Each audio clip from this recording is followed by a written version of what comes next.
and coordination of air traffic management and infrastructure deployment in the region. Jeffrey will introduce the topic to you, and he will also introduce the rest of the panelists. I would like to take this opportunity to welcome Mr. Jeffrey and welcome the panelists. Thank you.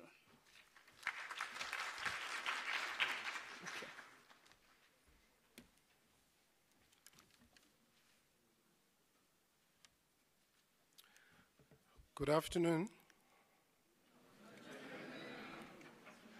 Are you full? I see, I'm not sure whether to say the room after lunch is half empty or half full.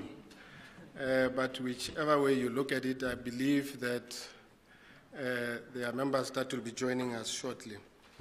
I would like to call upon my panelists to come forward in no significant order, I must say. From NASA, we've got Mr. Sultan. And then from the DCA of Lesotho, we've got Mr. Molefe. And then from ATNS, we've got Nokuthula Phakathi, Ms. Nokuthula Phakathi. And then from Kenso, we've got our mother, Ms. Meboni Dibata. And then from IATA, we've got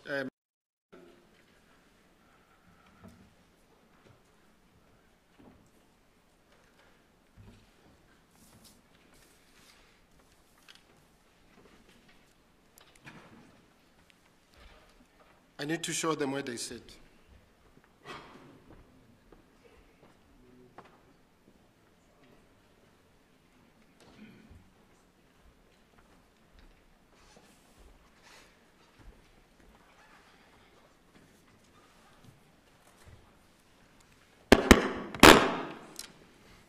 Ladies and gentlemen, our topic for this is the SADC Upper Airspace Management Center. That is the project that was initiated by the ministers of SADC responsible for aviation and transport. In fact, they resolved that we need a common upper airspace management center for SADC region.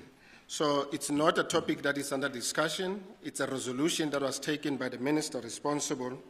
So what is remaining is for the resolution to be implemented by the member states. The primary objective of the UACC, as we call it, to appease our military colleagues, we're no longer calling it the Upper Airspace Control Center. We have removed the word control. We're now calling it Management Center, because we are mindful of the fact that we don't have control over the airspace of a particular country. It's the responsibility of the military of that respective country. So we've got a panelist that will be unpacking this topic for us. I will start with Mr. Molefe. He has joined the Civil Aviation of Lesotho on the 1st of April 2011 as a telecommunication engineer responsible for operations and maintenance of communication and navigation facility. So he holds an advanced master's degrees in all the CNS disciplines and satellite application for aviation. Please, ladies and gentlemen, welcome Mr. Molefe.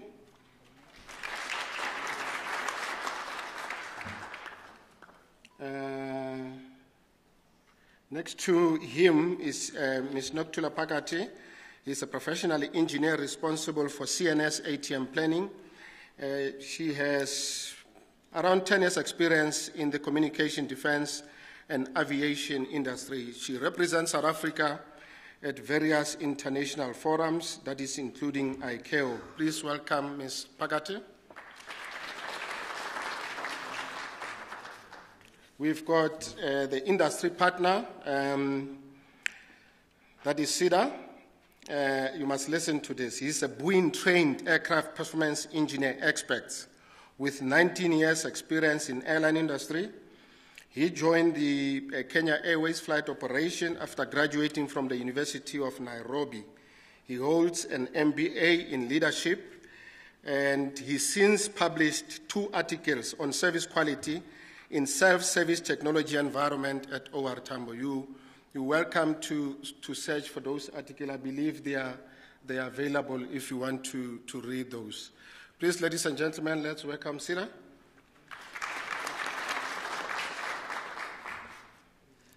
Ms. Bonidi Bata, he holds a BA in social science and MSc degree in clinical psychology from the Medical University of South Africa. We used to call it Medunsa.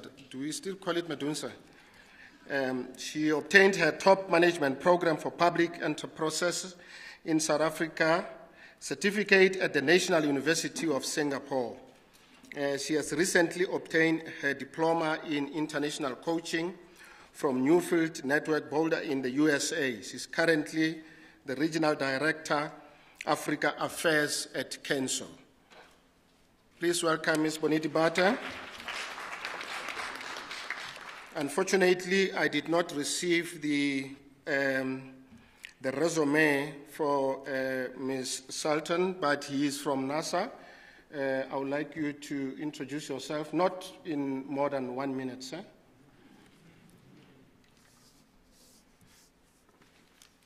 Hello, everybody. I am Akbar Sultan. I'm the Deputy Director for NASA's Airspace Operations and Safety Program, and we're responsible for the air traffic management and aviation safety research in the United States. So I'm sure you have heard NextGen. So we do the research for NextGen. We develop the systems, and it's then deployed by FAA, Federal Aviation Administration of the United States. Our portfolio is approximately about, I would say, $100 million a year in research effort, and we conduct gate-to-gate research. So that includes surface, airborne, en route, arrival, departure, as well as safety elements. Thank you. Ladies and gentlemen, welcome Mr. Sultan. Thank you very much. As I've indicated, the Minister responsible for aviation and transport resolved to set up this management center, and the Civil Aviation Commission for SADC saw a need to put a task force, that is a team together to make sure that they implement. The work started as early as, you won't believe this, 1996. That's where we started the work on this issue. It's not an easy subject. You'll hear from the discussion that it's really quite a complex discussion. Obviously, after doing all the work and the preparatory work, they now decided to engage the organs of state responsible for security. That is your intelligence, the police services, as well as the military of all the SADC states, to make sure that they are ready to go, and that's where the problem started. So in the meeting held in 2013 at Tabachuan in South Africa, the security concerns were raised by the joint military meeting on the implementation of the common single upper airspace.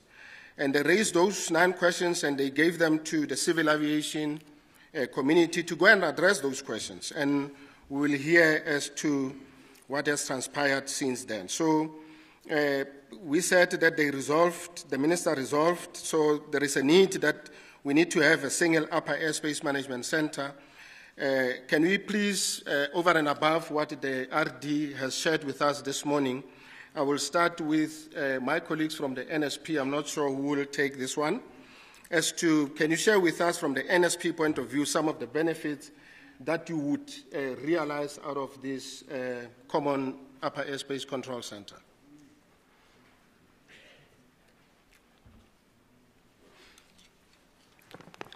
Okay, thank you. From the NSP perspective, the benefits that we are going to receive, first of all, is the benefit of increased safety. Well, of course, a typical example is in the case of Lesotho, whereby South Africa is, ATNS is already controlling our airspace, upper airspace. And in this case, we have not had any accidents resulting from the use of that upper airspace. The second one would be reduction in CO2 emissions. Of course, that means we'll have a minimal environmental degradation. And the third one would be sharing of costs for development of the infrastructure. Because some of the states have really financial constraints, they cannot be able to, on their own, develop the infrastructure. So we need a coordinated effort. And then also, we can also coordinate in the area of sharing flight information. Thank you. Thank you very much. And you, okay, so you're indicating to the House that the issue of a single common upper airspace control center or management center, it's already happening between Lesotho, South Africa, and Swaziland in a nutshell, and the benefits are there. The reduction of CO2, the sharing of infrastructure, that topic was discussed this morning as to if you want to deploy a VOR at the end to or at the boundary of South Africa, do we need to deploy another VOR just 10 miles out of that to the next country, and the issue of data sharing as well. So, Sida, can you share with us the benefits from the airline perspective? What would be the benefits of having a single common upper airspace center? Thank you very much. I think from the airline perspective, the benefits. One is efficiency of safety when it comes to aviation. The second one, which stems from the first one, is about affordability of air transport. And we'll unpack that later, hopefully. And, of course, the last one for any enterprise, it's the bottom line. All these things impact on the bottom line, and this is what, as members of IATA, airline members, are advocating. For instance, what the NSP, my colleague, talked about, sharing infrastructure. As we look at it as a situation where we are optimizing the resources that we have, and optimization of resources then translates into, let me pick one particular benefit that we are looking at, airspace optimization, for instance. If it is one airspace, we see a possibility that we can have something we call free routing airspace, because it is one airspace controlled from one control center. Then flights can move from one point to another direct way, instead of going from point A to point B to point C. And therefore, some of the things that my colleague talked about, like CO2 emissions, in terms of translate into fuel efficiency. And that goes into the bottom. So we expect a great benefit, and that's airspace.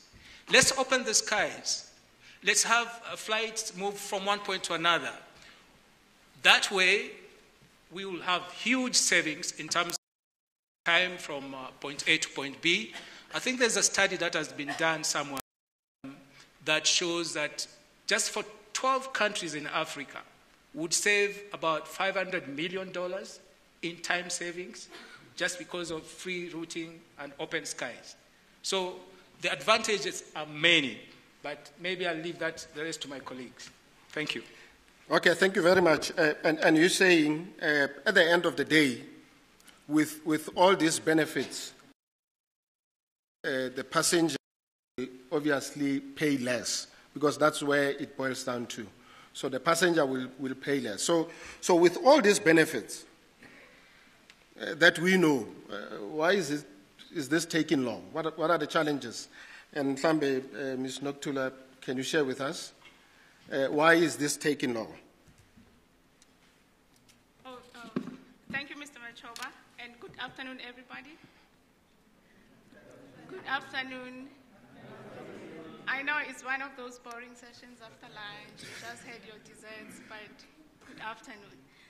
Before I answer the question, the interest with upper airspace is safety.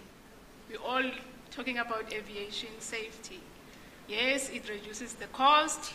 Yes, it allows our passengers to pay less, direct routes, and all, and end. But we must also remember, it supports trade, it supports tourism, it talks to your socio-economic integration. Because yes, it's safety, but at the end, we need to come back and say, how do I contribute to economic growth of my state? Because that's at the end, is not only focusing on aviation, it also addresses the issue of our social problems we might have around the world. I wanted to take the benefit to say, in as much as we're looking at safety, we must also include the social. Now tell us why it's taking so long. You know, I was trying to drag so that I can be left with 30 seconds to explain why it's taking that long. But the question is, where are we?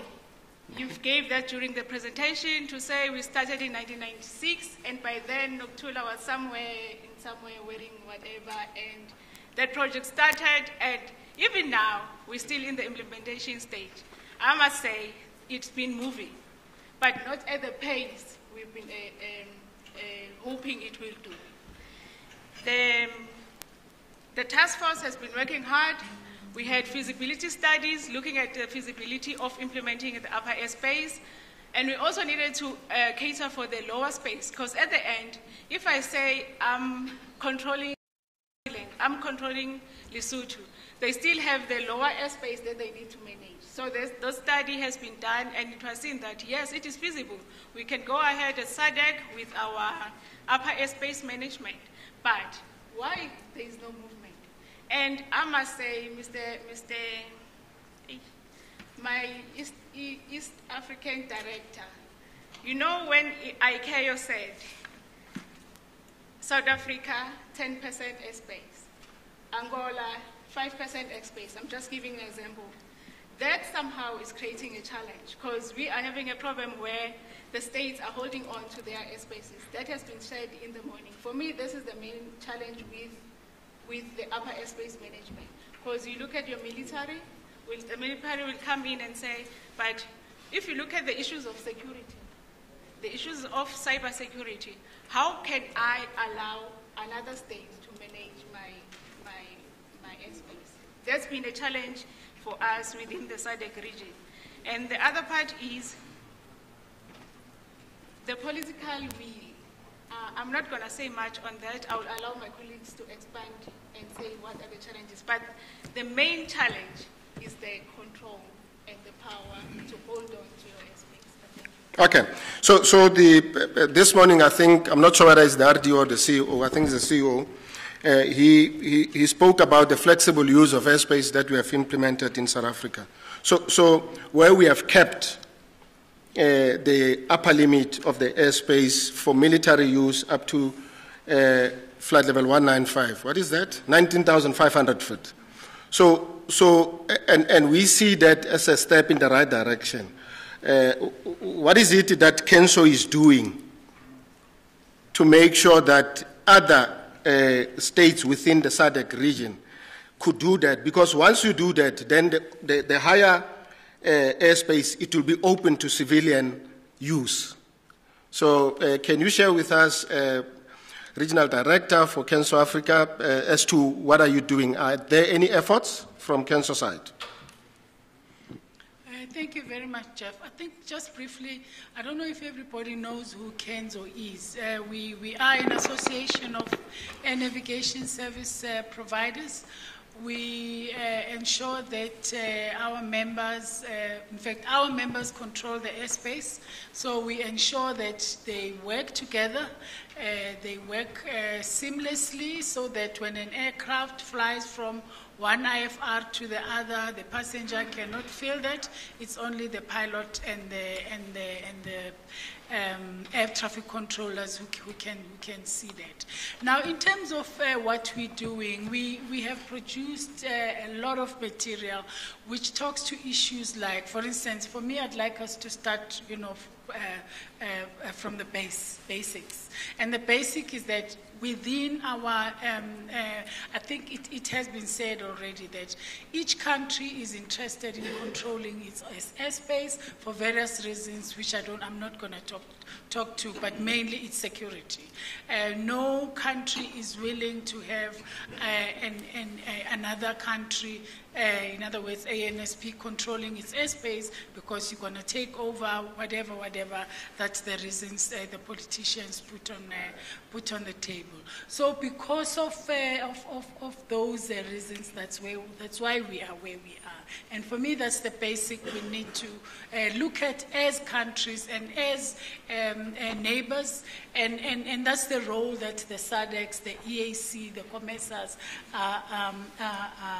are playing in trying to make sure that the airspace is seamless.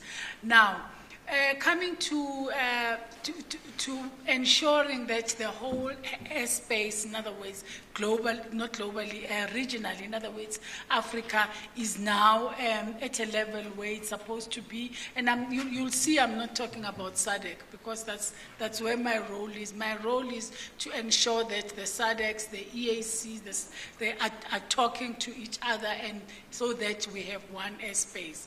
The problem there, again, it's intergovernmental, which is Yamoussoukro.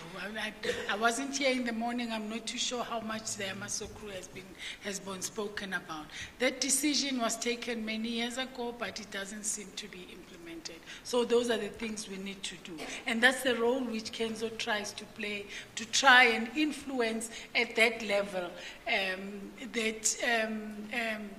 that decision needs to be actioned, and it needs to, I can see Jeff is getting a little bit edgy, I'm taking too long.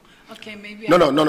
You're not getting to where I want you to get. So can we get assurance from Kenzo that as part of your work plan for future activities, the flexible use of airspace for the region will be one of the agenda that you look at for 2018? Yes, we will do that, provided we have more members joining, because it's also not very easy for us to be coordinating and facilitating integration of people who are not our members, because they don't recognize us. But that's another... Being an air traffic controller, I respect time. So I've noted 5 minutes. RD, quickly, just... to link to what Ms. Bonidibate has indicated, we talked about the EAC, the COMESA, as well as the SADC, where we're saying their work is sort of not integrated and they are not coordinating all the activities. What is it that ICAO is doing to ensure that we coordinate our efforts over and above just to encourage those bodies to talk to each other? Because ICAO, I would like to believe that ICAO is good at saying we urge member states to do this, we recommend member states to do that. But is there anything that you can do over and above just urging them, but to come up with policies that will force them to cooperate on this issue? Thank you very much. You answered my question by telling the delegates of what ICAO does. We urge, we encourage, but we are going a step further. Number one, on the 6th and 7th of November, in a week's time, there's going to be a meeting of the Ministers of Transport of SADC in Dar es Salaam. It was agreed at the CAC meeting in Durban 2 weeks ago that all the ESC, COMESA, Indian Ocean initiatives sit together and see how they can combine their efforts to come up with one goal. So this is coming up in 2 weeks' time. That's very important. And ICAO is going to be what we'll put the team together to see how this can happen. One of the challenges we're having is the duplication of efforts. If you remember, there was the tripartite effort, COMESA, ESC, and SADC. It never took off. Now, COMESA has come up with even a more difficult scenario. Tunisia recently joined COMESA, the common market for Eastern Africa. Now, Eastern South Africa. Now, Tunisia from North Africa is a member. Egypt is a member. It's got its own advantages. Is that now we're beginning to see more states joining. So if we put IGAD, COMESA, ESC, SADC on one table, we could be able to come up with some kind of output. However, this does not take out the underlying fears that she mentioned, the issues that are within the states. We still have the issue of sticking to our FIRs. We even have a new challenge now, where states are requesting that they want their FIR to follow the boundaries, the state boundaries, not a straight line. So that's another issue that is coming up, which we are trying to resolve. So, to answer your question, ICAO we are beginning to think out of the box. Other than urging and encouraging, we're now putting all these stakeholders on the same table to discuss. So we form the forum, we call them to come and discuss and encourage them within one room, not as a statement, so that they can come up with synergies together with IATA, of course. IATA will have to be, IATA is always around the corner. We have to put this together. If we do not do that, there is no way it will ever be achieved. Because operating in silos, we have done that for a long time. It's never going to get us the result. So we have the operators, we have the states, we have the military. COMESA has already started. They have a committee for the civil military. We have the military, the civil aviation, the regulators, the ANSPs, and the operators on the same table to discuss on how best we can achieve this. And this is beginning in 2 weeks' time, will be the first meeting towards this end. Okay, thank you very much. Last question for Mr. Sultan.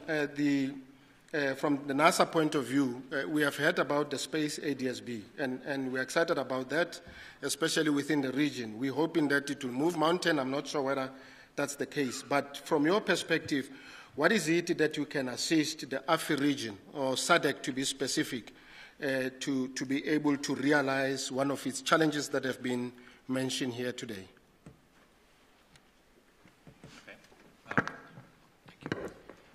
So in terms of space-based ADSB, I would say the main benefit of space-based ADSB, it comes from oceanic airspace, where you don't have any multilateral radar, or you have no ADSB antennas because you cannot put them anywhere.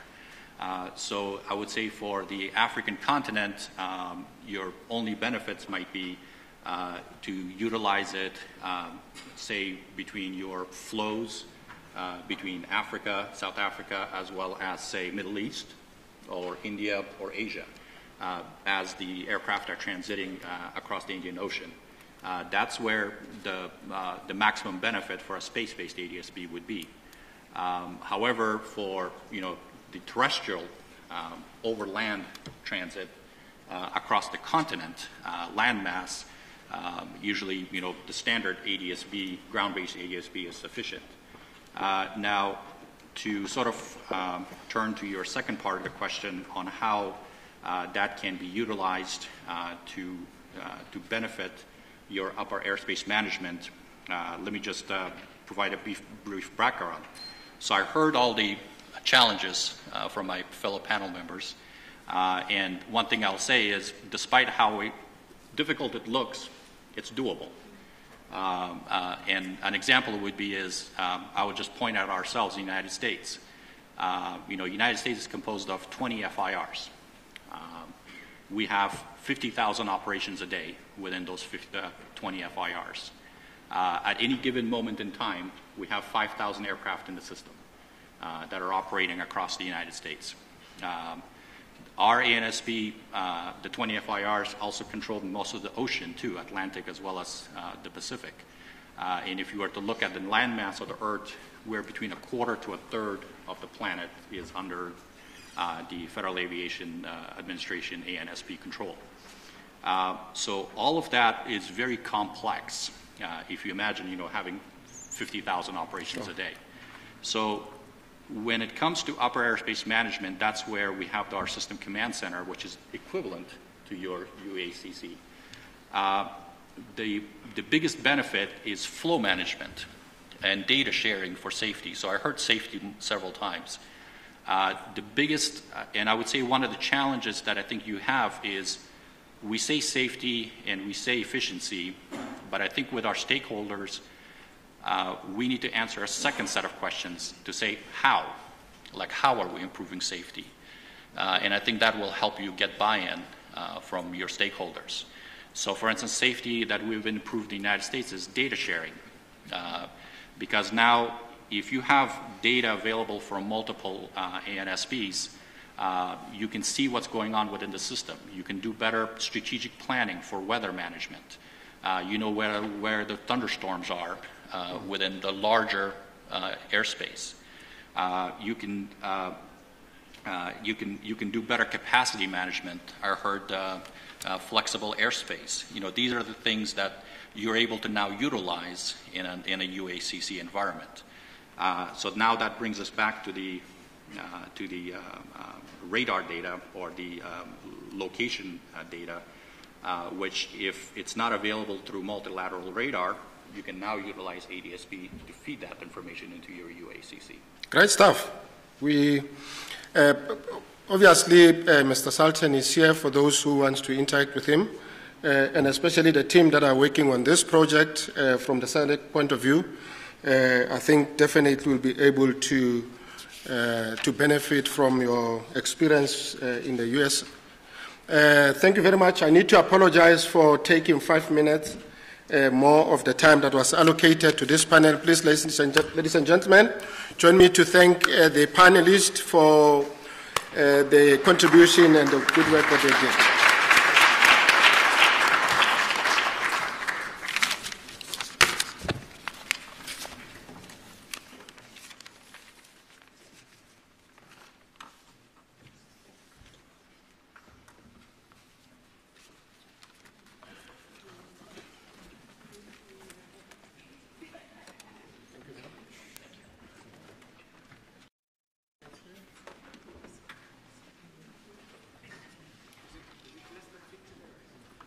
It's less than $50.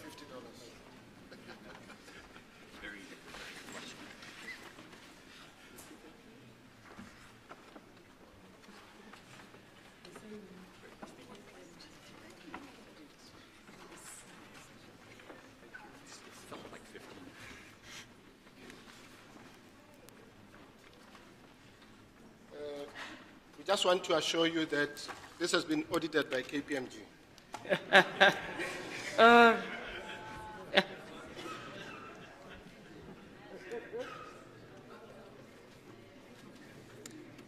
Thank you, Mr.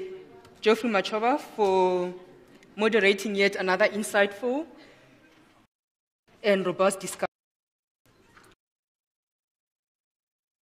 Introducing you to another robust and engaging discussion in the form of a presentation and a debate between ATN's executive, Dumisani Sangweni, and Airline Association CEO, Chris Zwekenthal. Dumisani Sangweni has worked in the airline industry, transport, corporate, and public sector as a business analyst, consultant, and he has consulted at executive management levels for over 15 years. Dumisani was appointed Managing Director and Chief Executive Officer of Air Tanzania Company Limited by the ATCL board in 2004, a joint venture between South African Airways and Government of Tanzania. Chris has over 24 years in the airline industry, most notably for South African Airways, where he held senior positions in the petroleum affairs, flight operations, marketing, planning, and global passenger services, as well as with SA Alliance. In February, Chris joined the Airline Association of Southern Africa as Deputy Chief Executive and was appointed CEO in 2009. ASA has over 20 airline members, which are commercial scheduled airline of South and Southern Africa, and 31 associate members. So the topic that they will debate today is ATNS permission planning processes, a catalyst for aviation infrastructure development, and a mainstay for airline business growth. So first, Chris will do a presentation, then it will be followed by Mr. Dumisano, who will also do a presentation, and then Mr. Patrick Ndlovu will lead a debate between the two. So I would first like to call Chris on the stage to start with the presentation.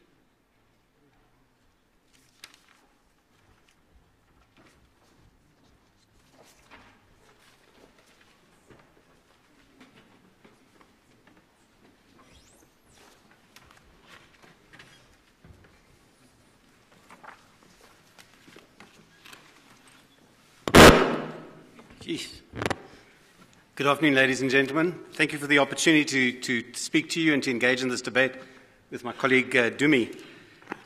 I think, firstly, to talk to the process of the permission, I think the fact that you've got a ATNS and ARSA logo on the same page indicates that this is actually not what I think some of you were expecting going to be a fight across the table. This is actually a partnership in terms of getting the right solution for the industry. So in terms of relating this to innovation, I think we'll come out a bit in the discussion a bit later as to how we can look at that. But this is the whole process of a permission process is an enabler of growth and innovation as far as I'm concerned in that respect. It's not to put obstacles in the way, but to actually find solutions for infrastructure development and get what the user requires and what everybody who does all the analysis deems as required, and not to constrain growth in any way. I think that in the past, probably past 5 to 10 years, a level of maturity has developed between the relationships between the companies, and I can include, if I look at it generally, between AXA, ATNS, and the airline industry. And I think, as I said, a level of maturity in the terms of the discussion, and that's led to, I think, solutions which have been done on a collaborative decision-making process, and we found common solutions which have worked, I think, in the benefit of all the people. So if we look at the question of the regulation process, and just very briefly, it's on the screen there, but the economic regulator is appointed for ACTS and ATNS by the Minister of Transport. It's legislated through both the ACTS and the ATNS Acts, both enacted in 1993. We're in the process at the moment of going through amendments to the ATNS and AXA Acts to make the process with respect to the regulator a bit more robust, and also to introduce mostly an appeal process in the case of problems that occur during the process. I think that's probably one of the areas that needs some attention. The importance of the need to balance the interests of the companies who are effectively monopoly infrastructure service providers, and that's why you have a regulator in place.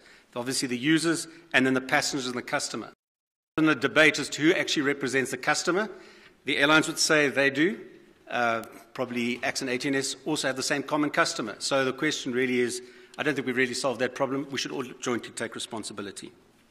In terms of the mandate, the regulator is responsible for putting together an approach document and the guidelines, which include the guidelines for how we deal with the permission process. They give us a permission for 5 years, and then they're responsible for service standards, monitoring, which really ensures that ACTS and ATNS are providing the service for which they're actually getting the tariffs. Essentially, then, we need to provide infrastructure services which are required by all and ensure that we provide those infrastructure at the right time and at the right price. To give you some context, and I won't deal with this in much detail, we have to get this right, because in the context of infrastructure provision, you can see what's happening in Africa at the moment. If I look at the IATA global projections are for a positive $31.4 billion profitability for 2017. However, if you look at Africa, SADC, and South Africa, all in a loss situation. You can see the numbers for yourself projected for 2017. Another positive for Africa is that in air transport, we heard earlier of air transport doubling in the next 20 years. But that will require 1,000 additional aircraft, at least 20,000 aviation engineers and technicians over that period, and obviously going associated with that is a lot of the commercial and specialist expertise that is required within the industry and within the airline industry, and I'm taking that as well with the AXA ATNS as you grow. In terms of contribution for South Africa, this is as a result of an IATA study. We're talking about they're responsible for 490,000 jobs, of which 70,000 of those are direct. We are contributing 0.5% of the South African GDP, responsible for $140 billion foreign direct investment at some point through the process. And the big thing, obviously, which we're looking for, and everybody's looking for, is increasing tourism expenditure into tourism presence in South Africa, as well as obviously, and that leads to that $92 billion of tourism expenditure. Tourism is growing at an exceptional rate within South Africa, notwithstanding the economic situation, and it's the positive impact of the international tourism that we're seeing. Within domestic tourism, there's a lot of work to be done, and I think that is symptomatic of the slow economic growth in South Africa, which at the moment is around about the 1%, or just under 1%. But in terms of infrastructure, the World Economic Forum has ranked South Africa first out of 37 countries in Africa in terms of infrastructure quality. And I think that's a very positive aspect, and we need to keep those standards up. In terms of globally, South Africa ranks 48th. Okay, so if we now look at just briefly on the timetable, I think one of the biggest issues that we've got in terms of this process, and it's not respected to the relationship between the companies such as ATNS and the industry, is actually time, and that's why timetable is the first process. If you look at what happened last year, the previous permission took probably about 8 years to get sorted out. And we only got a determination on the 23rd of December last year, and immediately the next year we had to start the process for planning for the next permission. So from January until the June, that was the period that we actually had, 6 months. Clearly it wasn't enough time, and the actual date of submission went from June to September, and the final submission date is actually 31st of October. It's now the 25th of October, 6 days' time. AXA and ATNS need to submit. So a process requires much longer to do a robust and a detailed consultation and get the right solution for industry. So the whole process now is we really think we need about 10 to 11 months, and that's a process that have a whole lot of factors which have impacted this delay, and I think we need to work towards a process of getting a much more certainty about the timetable. And we have had huge disruption due to delays. A lot of projects that I know that both AXA and ATNS would have wanted to put in place have been delayed because of the delay in getting the permission in place. In terms of consultation, it's important for transparency between the regulating committee, the companies, and the industry, and the lead time and the planning responsibilities and the deadlines I've referred to earlier. As industry, we, from ASA and then the Board of Airline Representatives, as well as IATA, jointly work together, representing the industry. And the airlines are certainly part of those discussions as they want to be interested, but obviously we get their requirements, and we hopefully transmit the views to all the companies and obviously to the regulating committee. I think I've referred to time being critical because if you look at the technical side of it, the regulating committee has to put together an approach document. And there's a whole process of them issuing a document as a draft, getting everybody going back with comments, and then them eventually also then putting together a final document. And in this case, the approach document, for a number of reasons, including appointment of consultants, took a long time and was received quite late. Notwithstanding that, I think the industry, as I said, the industry and the companies are quite mature in their relationship, and we proceeded well with the planning process. The 5 elements there are the critical elements of the permission, and it leads to the most important aspect for customer as well as for airline, and that's the last one, which is tariff. But we have to go through a very detailed process in terms of the traffic forecast, the CAPEX, OPEX. The WACC is the weighted average cost of capital, which is determined by the regulator after a lot of discussion. And then the regulating committee gives the final determination, and I think an area where we'd like to see a little bit more some more openness on that is in terms of more detail. I think both companies and the industry would like to see a lot more detail in terms of the rationale behind making decisions. An important matter for me as I come towards the end, I'm sure, is that there's got to be a level of trust between the parties. That's, I think, probably one of the most important aspects, and it's led to quite a lot of intense debate behind the scenes as to whether people's interests are being taken into account or they're not being taken into account. So I think we've got to build a level of, continue to build a level of trust between all the parties. There's also technical backup. This is quite an intense process, and in terms of the regulating committee, I would like to see them also getting much quicker and better support in terms of getting the consultants appointed a lot earlier so that they can do a lot more homework and background work in preparation for the submissions that come into play. In the same situation, we as an industry at the moment do our own. There's only occasional time when we'll call in consultants to assist us, but because as you can imagine, that's quite an expensive operation. So in terms of one or two proposals, we looked at this is something that has already been in discussion, but we've seen not much progress. Still believe that the regulating committee, which is currently a part-time regulator, needs to be a full-time regulator. Even another discussion was held was the possibility of getting a super regulator that would look at every aspect related to the aviation industry, and that includes regulators such as the Weather Service regulator and others. The advantages there being that you'd have an arm's length and independence, completely, even apart from both all the ministers, you'd have a situation such as having a regulator that would be responsible both to the Minister of Transport and, say, the Minister of Environmental Affairs. Adequately resourced, we'd be able to avoid the duplication of resources, also have single consultants instead of multiple consultants out there, and a single effort to determine some of the common work, such as an economic forecast, where we found ourselves in a situation where we had to deal with two different forecasts, particularly on the traffic forecast. My colleagues at ATNS and AXA will know, where we had to almost become schizophrenic by trying to say there's going to be slightly different, there's a different forecast for AXA, there's a different forecast for ATNS, and we hopefully make sure that the trends are at least aligned, and we managed to get agreement on that. So we need to finally resolve funding processes, get a core regulatory structure in place, and then in terms of a single regulator, how to deal with the specialization side of it, where we obviously see that aviation needs to be a bit more specialized. So in conclusion, I don't think there's much that I need to say. I think it's all been said. It's necessary to have a permission. Otherwise, both companies would be able to determine their own tariffs and their own rates and also provide exactly what they think, and not necessarily in consultation with industry. And I think that they would agree, and we would agree that that's not the right way to go.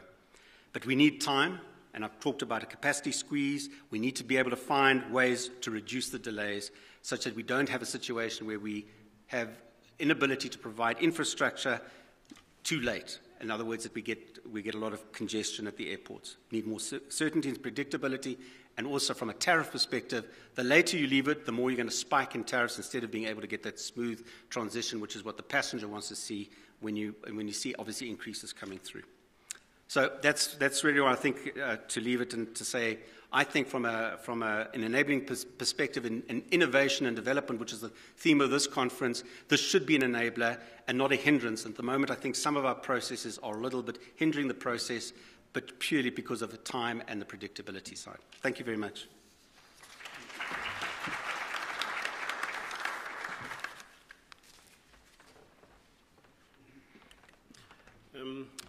Thank you, Chris, for the insightful presentation. I'd like to call Mr. Samuel to do his presentation. Thank you.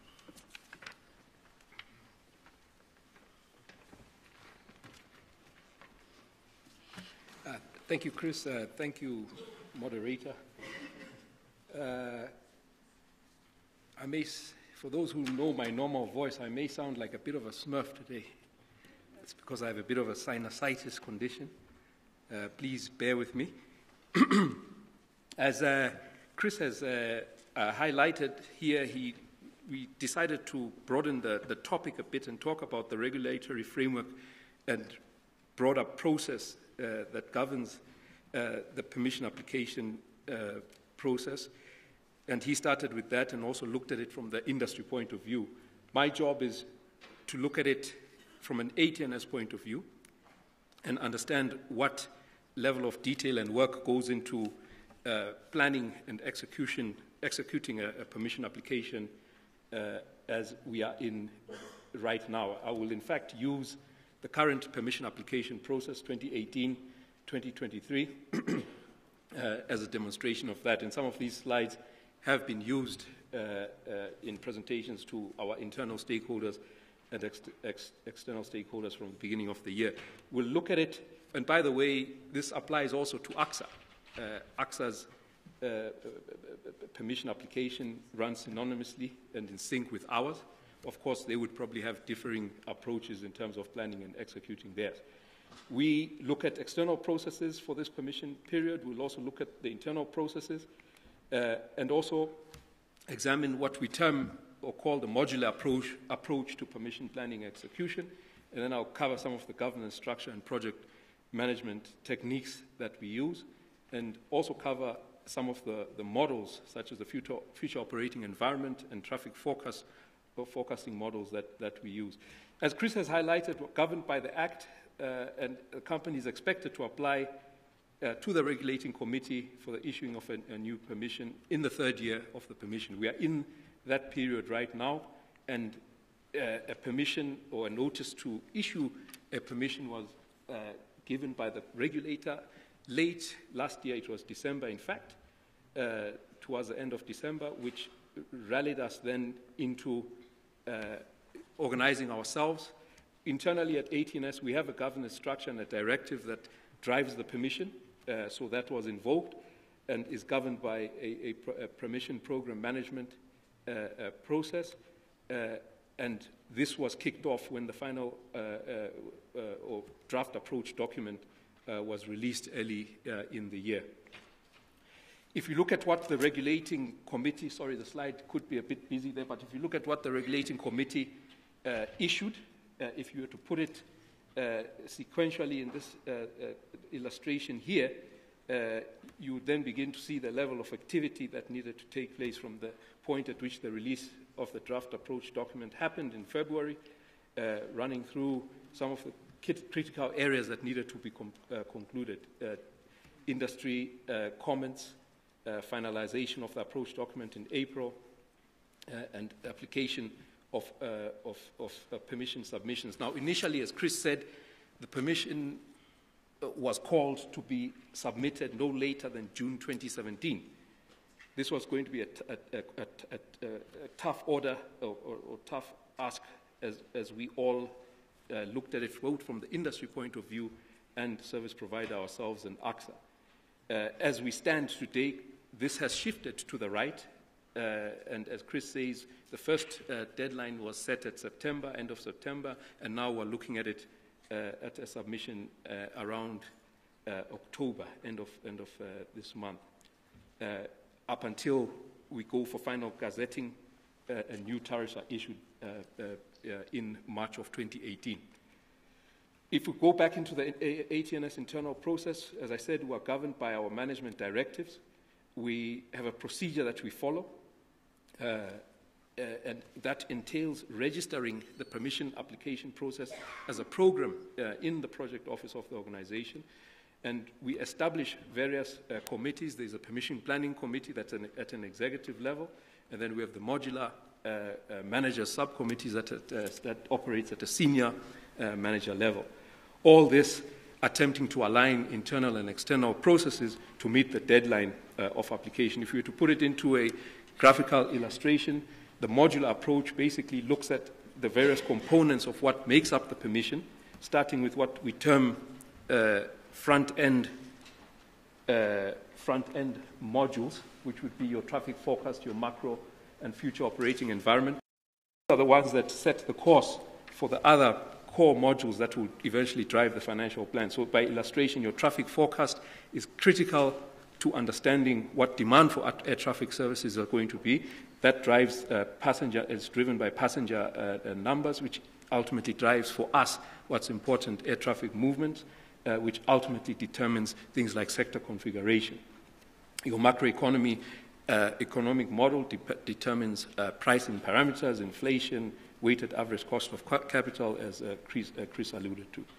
And then, of course, you've got your core modules, such as the OPEX plan, your staff plan, which is our human capital plan, and that feeds off the CAPEX plan, depending on what our CAPEX rollout is, but also feeds off the sector configuration, which would be driven by the traffic forecast. And then ultimately everything then wraps up into a financial plan, which basically is your financial model.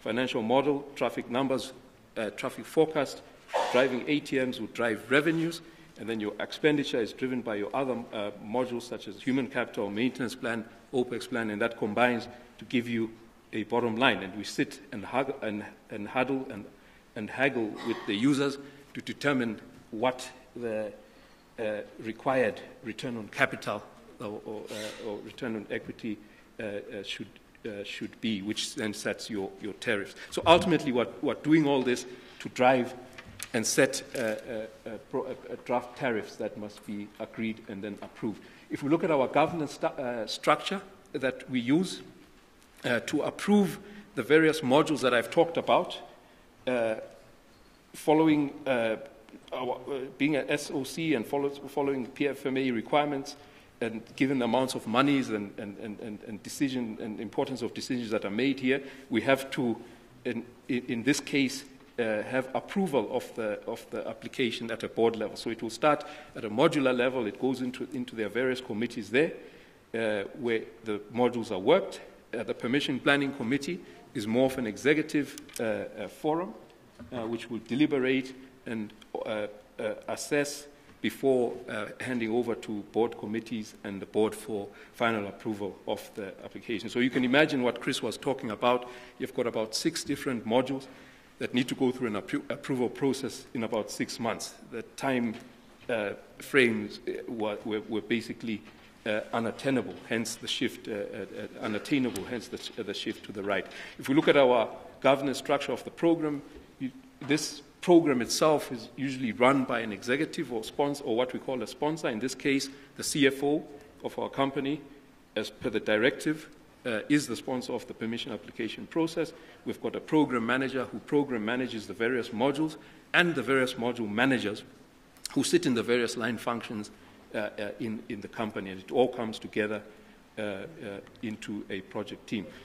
If we look at the user consultation process that had to take place to approve these models, not only from an ATNS point of view, and I guess that's the robustness of the process that Chris was alluding to, we had to have a series of engagements with at various times with the industry, led by AZA, BAZA, and IATA, and we went through no less than 8 consultation periods in the 9 months. That's when the permission process kicked off sometime early this year. And attesting to what Chris was talking about, there's a certain level of maturity. Yes, we haggle. There's this tension. Yes, tempers can get to boiling point. But at some point, you find each other. And I think by the 4th or 5th user consultation, we had more or less found each other. We didn't agree on everything. We agreed to disagree on certain items, but we had more or less found each other on the critical modules, and then went on to develop the financial model, which was a module which was approved sometime in September of this year. So that basically details the activity that took place. Just anchoring maybe a bit on some of the more important future modules, which would be the future operating environment module and the air traffic forecast. We develop the FOE to really set the pace, because it encapsulates all the future initiatives that ATNS is thinking about strategically, which must then translate into the operations. And this is what basically, or ultimately, the permission is about. So the FOE, as we call it, sets the pace, sets the timing, and sets the content for what we're going to be discussing in the permission. And so it's a very important document. For us, it is derived from what we call the Air Traffic Management Roadmap, which itself is takes from the National Airspace Master Plan, and articulates the future ATNS ATM environment and system as we would like to see it evolve over the years. And this is what we discuss at length with industry and users to eventually confirm the FOE. And it would have impact then into the permission. If we look at this slide, also a bit busy, it just talks about the various iterations that we must go through. Almost like a strategic planning process of some sort, where you assess the current, where you assess the current environment and how the industry has evolved thus far, looking at it internally and externally, looking at key drivers that will impact the operating environment going forward, and that's where you begin to lean into the ATM roadmap and other important documents, what we term the CNS enabling technologies framework or plans that will eventually determine the type of technology that you will roll out in your CapEx programs. And eventually, of course, all this must be assessed through cost-benefit and feasibility to determine whether the timing and the actual projects are right. Now, it's easy to illustrate it like this. In real terms, this means a robust discussion, as has been said, with industry to look at the various projects that are being proposed, not only at an AXA, ATNS level, but also with AXA, and determining whether it is in the interest of the users, in the interest of the country, in the interest of the industry to proceed with some of the projects. So the Future Operating Environment module takes cognizance of airspace and user requirements and translates them into tangible operational initiatives. Similarly, very linked to this would be the air traffic forecast, which is also a cornerstone module that must drive and set the tone in as far as what the demand, as I said earlier, for air traffic services is going to be. So it's very important that we get this right. And as Chris has said, there have been some certain deficiencies in this, in that in the past and currently we've kind of approached this from different angles with our sister company, AXA. They have their own process of evolving their traffic forecast, and so we do also. But I'm glad to say that there has been a finding of each other in the last permission process, where consultation or robust discussion between the various organizations has taken place to agree on a forecasting, a proper, or should we say, an ideal forecasting, traffic forecasting methodology. For our part,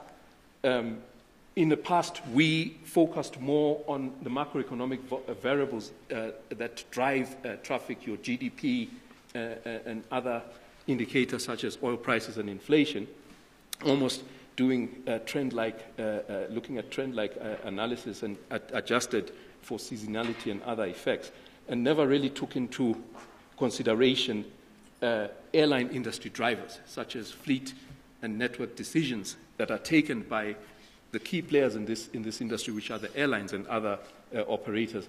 In this current permission, we actually had a third party that assessed the traffic forecast model that we had developed and gave us very good input into how we could integrate some of these airline industry, or should we say, sector drivers that affect ultimately your traffic forecast and give you a better picture.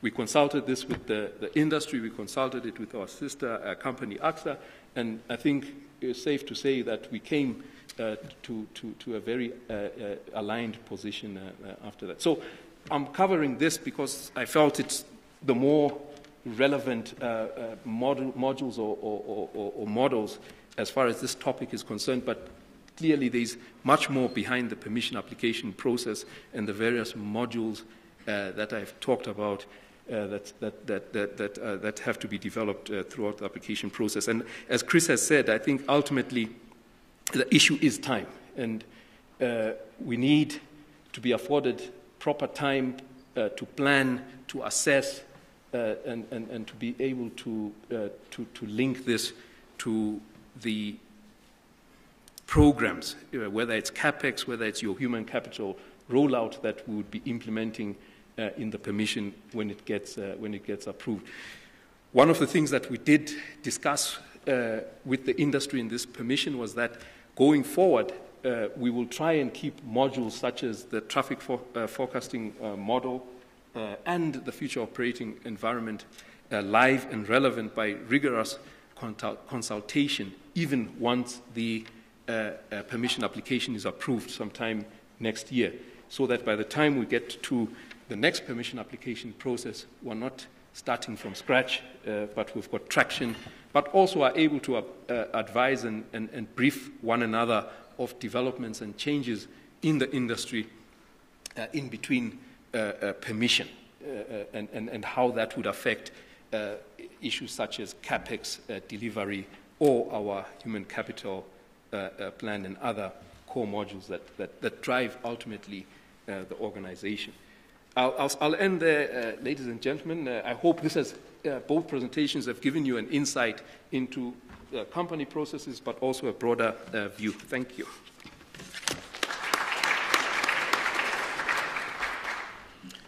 Thank you, Mr. Sangweni. At least there's a couple of points I've noted here with respect to the two presenters. There's an agreement that the permission process is actually necessary. There's challenges with respect to time, as well as the level of maturity in terms of engagement has actually improved.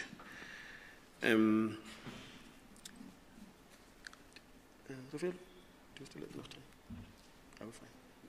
Okay, we have 10 minutes, and we'll try and maximize this 10 minutes in terms of questions. The first question I'd like to pose to Mr. Sangweni. The user has proposed a full-time regulator with respect to, because of these challenges that are actually being experienced. What is your take on that proposal, or even for a super regulator for that matter? Thank you, moderator. I don't know if I can be heard. No, definitely, this is a necessity, and you need a focused, full-time regulator that can attend to the issues as we've both covered in our presentations.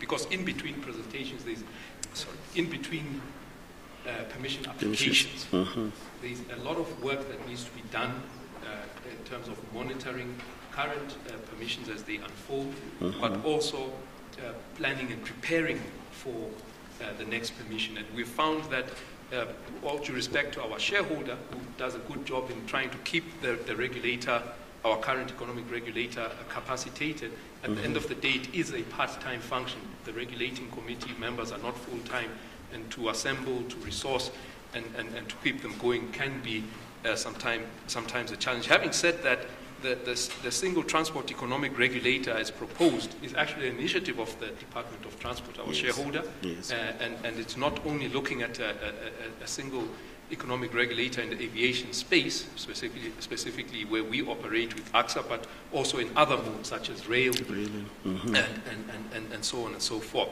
So that is a good development, and we hope that will unfold and be implemented in the very near future. There is a lot of work, and I think Chris alluded to it, in terms of revision of the legislation and bills that surround the permission that has been ongoing for the last 8 years, as Chris has said, and also that in itself will help strengthen the regulatory process around permission planning. Yeah, okay, thank you. Moving to the next question, Chris, HNS has proposed a future operating environment module to be added as part of this. What's your take as the user in terms of this proposal? Thank you. Yes, look, the future operating environment module was part of this permission discussion.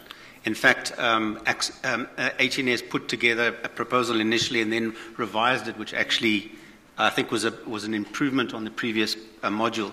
So it obviously sets the tone for where the industry is going, the new technological developments that are in the business, and it's aligned to effectively also what the CEO in his opening address this morning talked about, and that is to ensure that we, in putting a proposal together and putting a CapEx program together, that we actually get what is actually required, not what somebody would like to sell or somebody would actually want as a nice to have.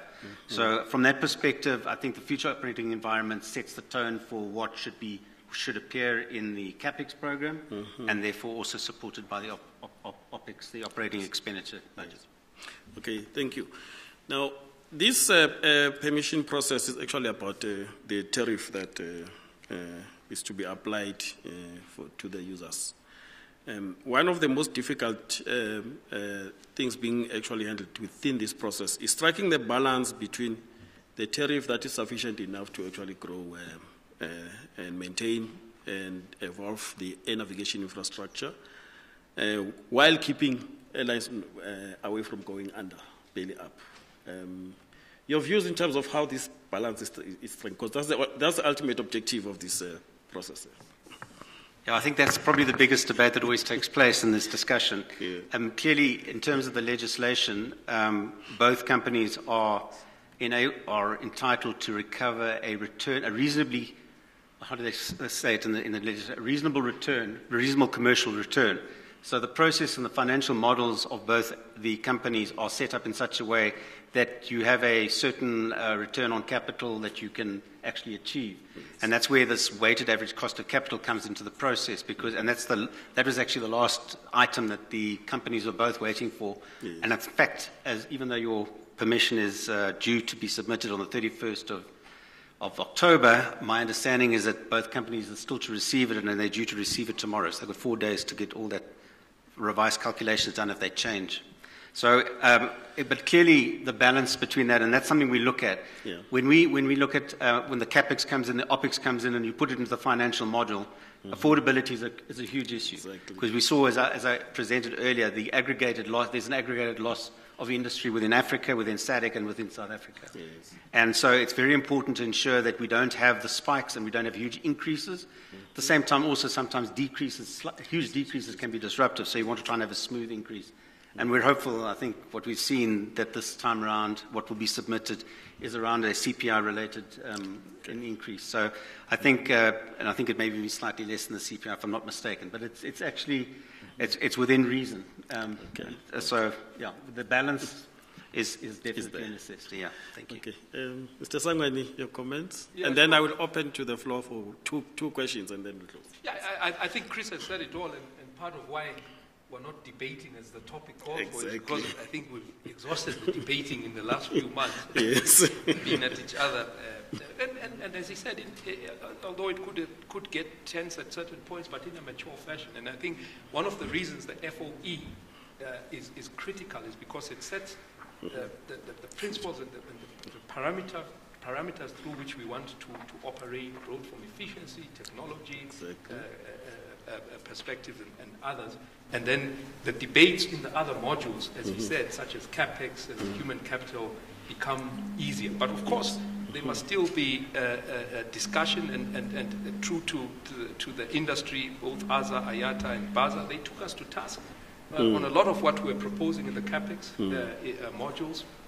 On our human capital plan, but we also, stand up and say, but this is why we need it, for the sake of the industry, for the sake of integrity of the air traffic system, and we come to some sort of agreement. Hence, no less than 8 user consultations, as I said, which is not an easy task, I must add. But we did it, and I think that's one of the strengths, I think, of the process. It puts you in rooms till you till you eventually either agree to disagree or come to some sort of consensus. So this process, it reflects truly how we do things here in South Africa. I'd like to open the floor for 1 or 2 questions or comments, if there's any. Yes, sir. Yeah, said again from IATA. Thank you very much, Chris and Dubisani. I think my comment would be a challenge to the, for a start, Southern Africa states, and of course for Africa as well, to look at this process as one of the best processes of looking at charges. Because as airlines, I know, Chris, we all as users are quite concerned about this. If consultation and collaboration is put like in the process that the South Africa model is, then I think we're going to see a affordable air transport and profitability in the airlines, and that would mean a better business environment and the benefits that come with aviation. Yes. So that's just a comment that I would like the people who are from outside of South Africa to adopt this process. Thank you. Okay. Thank you, sir. Any other comment? Yes, Mr. Pierre. The shareholder, welcome, sir. Thanks to Chris and to me for a very excellent presentation. I think in the preparation for Abuja, one would like to have those stats, Chris, so that, because the whole issue about Abuja, it's the ministers will be there to be discussing especially infrastructure issues and aviation-related issues. So I think that will come very, handy for IWAF, the sharing of those stats.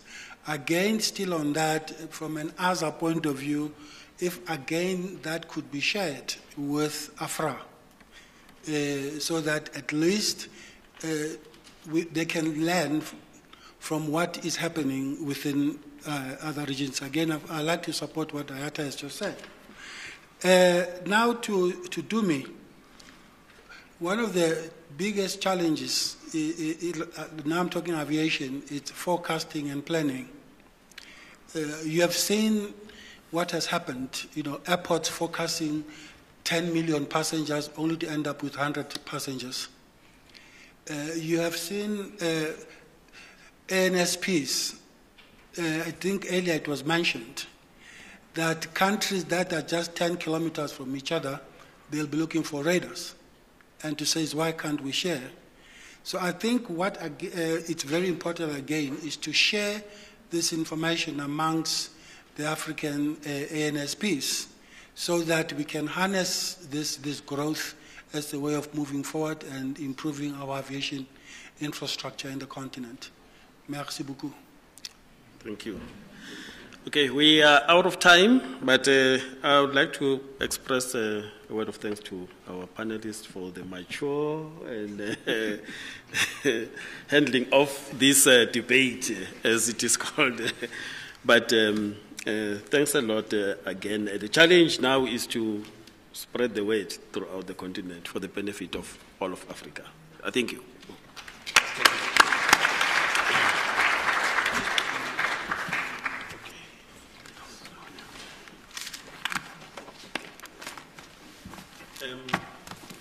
Chris, thanks again. Thank you for this. Thank you. Thank you. Okay. That's all. Thank you. Thank you. Okay. All right. I guess this is the last session. She'll come in and close. Maybe give us more logistics.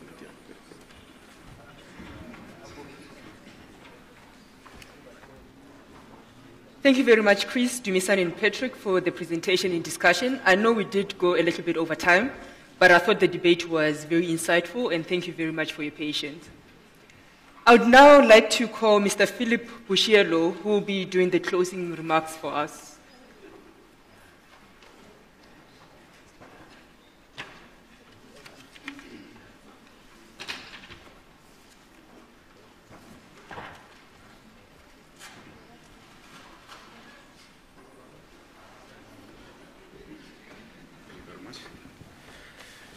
Good afternoon. First of all, I would like to thank all of you for being here. Innovation is very important. As you know, in technology, for you to be able to, come up with new ways of doing business, you need to be very innovative. And I'm very much impressed by discussions that we are seeing here today.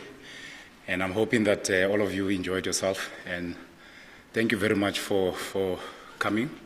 It is important for Africa to have conversations like this. And on behalf of ATNS, I really want to thank you. And in that, I'll declare the first part of this summit closed.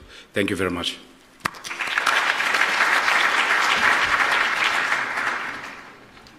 just one announcement. We know that some delegates will be staying for the Afrique Awards. There will be tea and coffee and some refreshment outside. Okay, ladies and gentlemen, that brings us to the close of the day, one of our summit program. I trust that you found the discussions and presentation as engaging and as enjoyable as I have. We look forward to more discussions tomorrow, and of course, we will all come together again at the gala dinner tonight. Until then, I wish you all a pleasant afternoon. Thank you.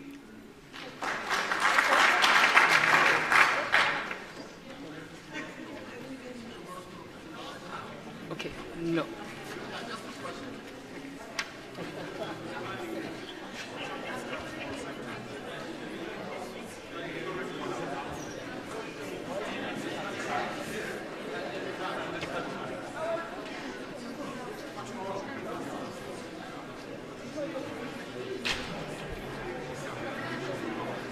Yeah, the awards team. Okay.